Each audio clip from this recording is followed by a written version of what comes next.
Pemirsa, bisnis retail di Jakarta menurun dampak dari positifnya 2 warga negara Indonesia terjangkit virus corona. Selama sepekan terakhir jumlah pengunjung di mal dan pusat perbelanjaan lainnya menurun hingga 10%.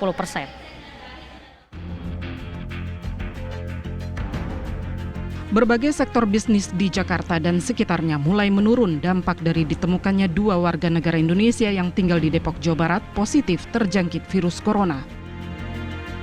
Dewan Pembina Asosiasi Pengelola Pusat Belanja Indonesia atau APPBI Handaka Santoso mengatakan terjadi penurunan pengunjung pusat perbelanjaan dan mal di ibu kota hingga 10%.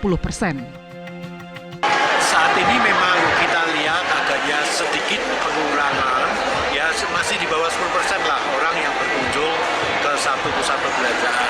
Banyak customer yang berbelanja ke luar negeri, mereka ke Singapura, mereka ke Bangkok belanja.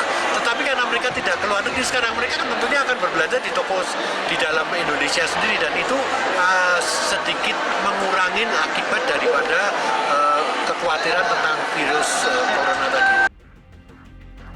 Mewabahnya virus corona hingga ke berbagai negara membuat masyarakat enggan berbelanja ke luar negeri untuk menghindari penyebaran virus mematikan tersebut.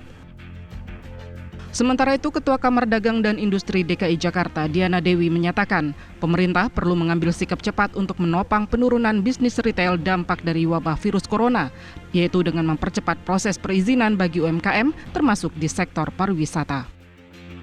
Karena kebetulan kan kita sendiri di DKI baru dapat berita yang positif seperti kemarin.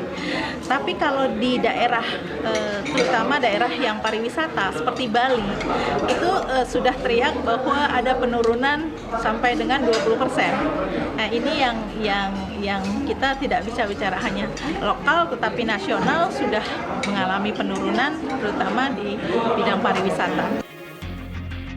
Hingga kini pemerintah masih berupaya untuk meningkatkan sektor perekonomian di tengah beberapa negara mitra bisnis Indonesia dilanda virus mematikan tersebut. Dari Jakarta, tim TV One mengabarkan.